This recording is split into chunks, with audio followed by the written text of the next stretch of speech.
Thanks for stopping on our channel, which is dedicated to central heating. And as you can see, I've been doing this a long time. Whether you install or you have heating, hopefully my videos will make a difference, but please leave me a comment in the section below. Lights, action, camera, let's begin. And when we drain down or fill up that system, there's obviously going to be lots of air. So let me show you how to remove the air from the pump the easy way. Before we can fill the system up for the first time, or maybe refill it because we've been decorating or changing a part, we need to make sure that the impeller at the back of the pump is free and ready to roll. So first of all, what we're going to do is protect the PCB. Lots of kitchen roll underneath here, and then we're simply going to undo the screw, put a screwdriver in to fit the slot, and we're going to turn it anti-clockwise. We do a few turns because remember that it's pumping upwards, that's why it's anti-clockwise. And then we'll put a few turns in this direction. Once we're happy that the impeller is nice and free, we can put the screw back in. And just get a few turns, get the slot.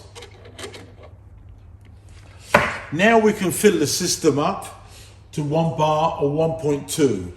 At this stage, what we're going to do next is we're just going to loosen this screw a little bit. We don't want to remove the screw completely because there's going to be 1 bar pressure and that screw could fall out miles away, or even worse, water can cascade. Well, we've got the electric off, so it doesn't matter. But all we need to do is just literally just loosen it a little bit and we'll start getting a teardrop. Once we've got 3, 4, 5 teardrops, we could just carefully turn the screw back to the off position.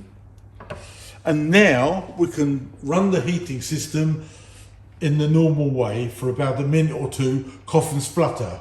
And as you can see here on this particular model, we've got an automatic air vent and the cap is loose. It always has to be loose. Any sign of debris, if you're refilling, means that you've got a problem with the expansion vessel and lack of inhibitor, whatever. So that's a telltale sign that we've covered in other videos. But here we just want to see. So lots of kitchen roll all around here because some inhibitors can foam up.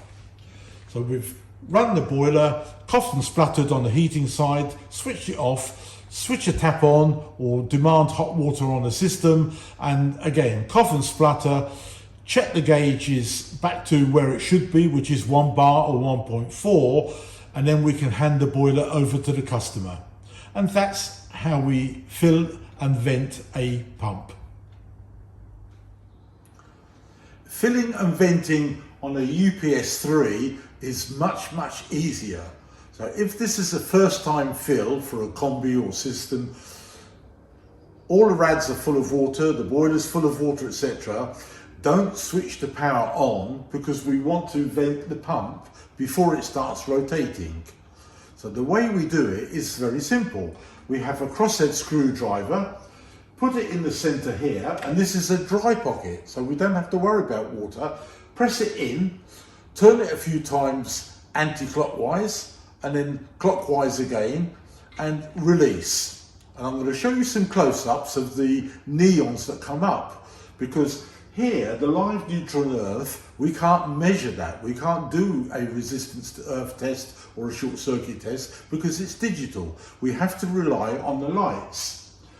Here is a QR code which you can download and then you can see it and keep it on your phone.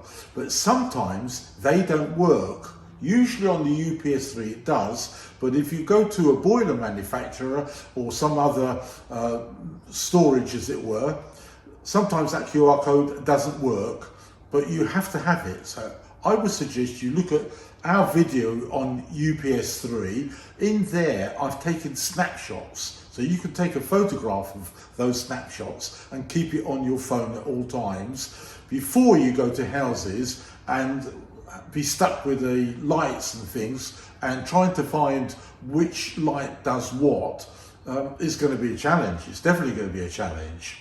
If you see a red neon shining here, that's danger, because obviously the pump is seized up or something is seriously wrong, you'd have to look in the book and see what to do.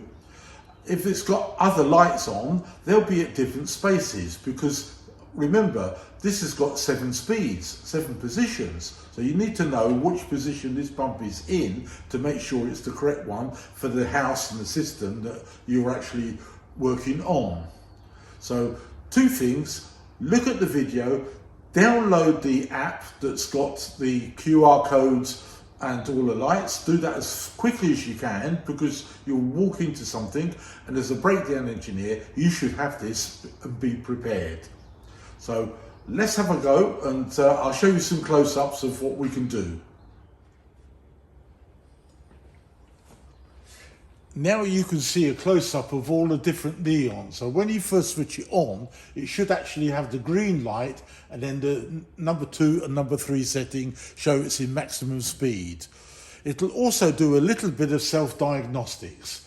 So when we want to change the speed or the settings, we press that cursor, and as you can see, it goes from 1, 2, 3, and so on through the 7 stages that it can develop. Here's the dry pocket screw, so we could just push it in, and you can see it's trying to chew up the screwdriver. So always remember, never ever have the power on or the pump rotating when you're trying to remove the air, because it's going to create air and you'll destroy that impeller.